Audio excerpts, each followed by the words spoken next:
국민학교를 아시는 분만 보세요. 벌써 55년 전 국민학교 입학식 날 가슴엔 손수건을 달고 수시로 코를 닦곤 했죠. 그땐 왜 그렇게 콧물이 많았을까요? 날씨도 참 추웠고요. 앞으로 나란히도 참 많이 했어요. 요즘 아이들은 초등학교라 부르지만 우리 가슴 속엔 아직도 국민학교가 남아있어요. 한 반에 10명, 많게는 60명 학생들. 삐걱대는 나무 책상, 검정 칠판, 분필 소리 등 아이들 웃음소리로 가득한 그 교실. 겨울이면 석탄 난로가 교실 한쪽에 있었고 그 위에 데워진 양은 도시락, 살짝 탄 밤 냄새마저도 그리워요. 그땐 토요일도 학교 가던 날이었죠. 오전 수업 마치고 친구들이랑 냇가에서 놀던 기억, 운동장은 흙먼지가 날리고 아침마다 운동장에선 노래소리에 맞춰 국민체조를 함께 했죠. 급식은 없었고 도시락을 싸왔고 선생님 말씀은 그 누구보다 무서웠죠. 가난했지만 따뜻했고 부족했지만 웃음 많았던 그 시절. 국민학교라는 이름 안에 우리 모두의 잊지 못할 시간이 남아있어요. 이제는 70이 다 된 친구들의 얼굴에도 어린 시절의 기억이 남아있어요. 이 영상은 치매 예방을 위한 회상 영상이에요. 과거의 기억을 떠올리며 인지자극과 감정 공감을 돕고 서로의 이야기를 나누는 따뜻한 시간을 함께 하시길 바래요. 예전에 우리 집은 초가집이었어요. 7남매와 부모님 그리고 할머니가 살았죠. 지금 생각해보면 어떻게 살았을까 싶죠.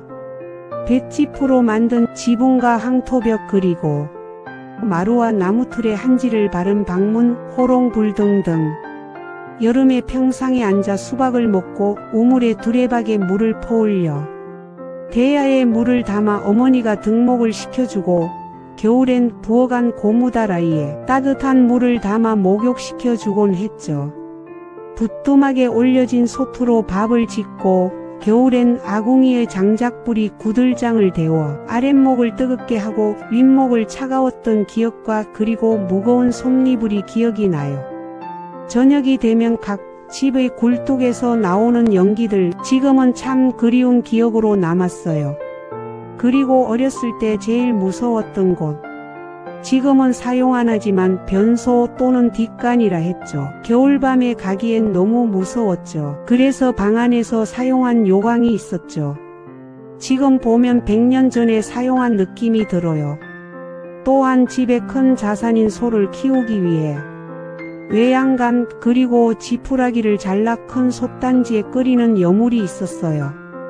가끔씩 생각나는 옛날의 기억들, 그건 아마 부모님의 그리움일 거예요. 어렸을 때 동네에서 텔레비전이 있는 집은 몇 안 되었어요. 그 집에 동네 사람들이 모여 앉아 TV를 보던 기억이 나요. 나중에 우리 집에도 TV가 생겼어요. 재미있는 프로그램이 있는 날이면 온 가족이 TV 앞에 모이곤 했죠. 그 중에 하나 전설의 고향. 그 음악과 글씨만 나와도 약간 소름이 돋곤 했어요. 특히 여름 남양 특집은 정말 무서웠죠. 그 중에서도 구미호 편이 가장 기억에 남아요. 예쁜 아가씨가 꼬리 9개 달린 구미호로 변하는 그 장면. 지금 생각하면 별거 아닐 것 같은데 어린 마음에는 너무 무서워서 이불로 얼굴을 가리곤 했어요. 그것도 익숙해지면 손으로 가리고 손가락 사이로 몰래 훔쳐보기도 했고요. 전설의 고향이 끝나고 나서 화장실 가는 게 가장 큰 시련이었어요. 어디선가 무언가 튀어나올 것 같아서요. 어떤 날은 잠도 제대로 못 잤어요. 구미호가 꿈에 나타날까 봐서요. 실제로 악몽을 꾼 적도 있었고요. 다음날 학교에서는 친구들과 구미호 이야기로 한바탕 떠들썩하곤 했고요. 그 시절엔 방송국도 볼만한 프로그램도 많지 않았어요. 조금만 인기 있으면 온 국민이 보는 프로그램이 되었고요. 온 가족이 TV 앞에 앉아 흑백 TV를 보던 게 엊그제 같은데 시간이 참 빠르네요. 이제는 이런 기억들도 벌써 몇십 년 전의 그리운 추억이 되었어요. 땅 따먹기 세세세를 아시는 분만 보세요. 벌써 50여 년 전 들과 산에서 뛰놀던 그 시절이 떠올라요. 그때는 놀거리가 참 없었죠. 그래서 밖에서 놀거리를 찾아 뛰어다니곤 했죠. 남자아이들은 땅에 원이나 사각형을 그리고 고구려 백제 신라로 나눠 땅 따먹기를 했고요. 돌을 발 위에 올려서 상대방 돌을 떨어뜨리는 비석치기도 했어요.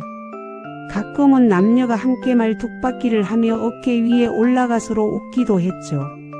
한쪽에선 여자아이들이 고무줄 놀이를 하며 퐁당퐁당 돌을 던지자, 누나 몰래 돌을 던지자 같은 노래를 부르기도 했고요.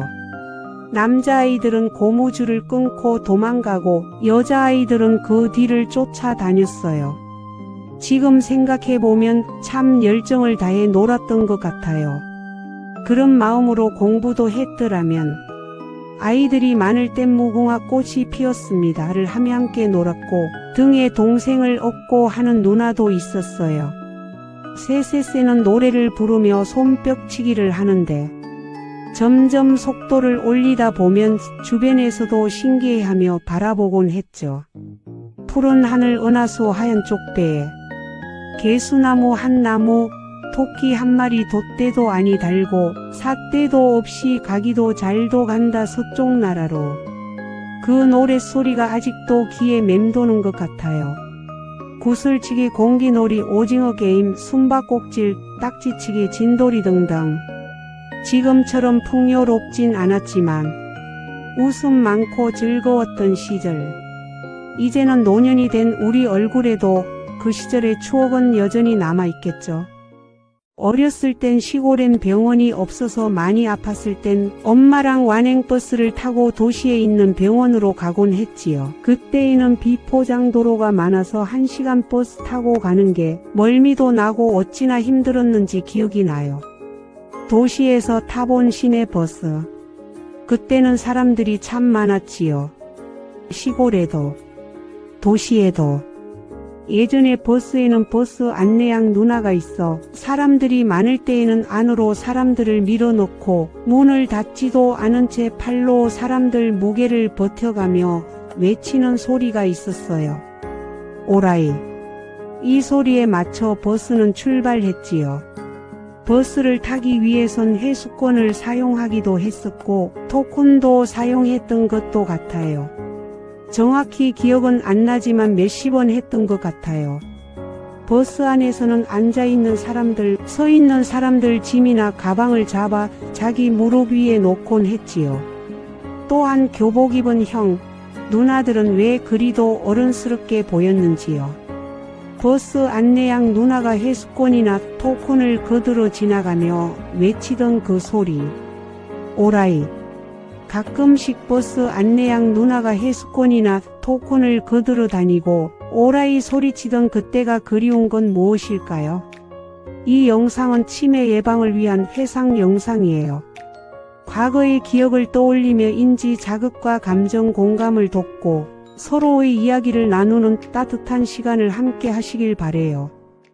예전 여름 장마가 끝나고 8월쯤이면 어김없이 찾아오던 전염병이 있었어요.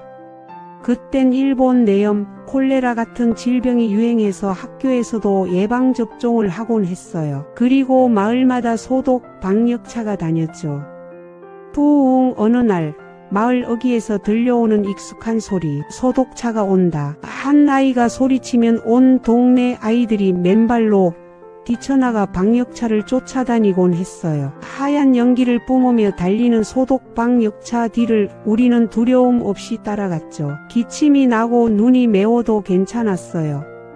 그 하얀 연기 속은 마치 마법처럼 신기했거든요. 누가 더 오래 연기 속에 버티나? 그건 게임이었고 놀이였고 여름의 의식 같은 거였어요. 야야야. 거기 들어가지 마라. 어른들 목소리가 들려와도 우리는 멈추지 않았죠. 소독 방역차가 멀어지고 나면 우린 땀과 연기에 흠뻑 젖은 채 웃으며 집으로 돌아왔어요. 그리고 밤이 되면 사각이나 육각의 모기장을 치고 방문을 활짝 열어둔 채 모기장 안에서 가족 모두가 함께 모여 잠들던 기억이 나요. 이제는 각 방마다 선풍기, 에어컨이 있고 여름밤도 시원하게 보내지만 그때의 여름은 참 특별했어요. 어릴 적 맨발로 뛰며 연기 속을 쫓아다니던 그 여름날. 그때는 몰랐어요. 그 시간이 이렇게 그리운 추억이 될 줄은요. 요즘 아이들은 상상도 못하겠죠. 소독방 역차 연기 속을 뛰며 웃던 우리들의 여름.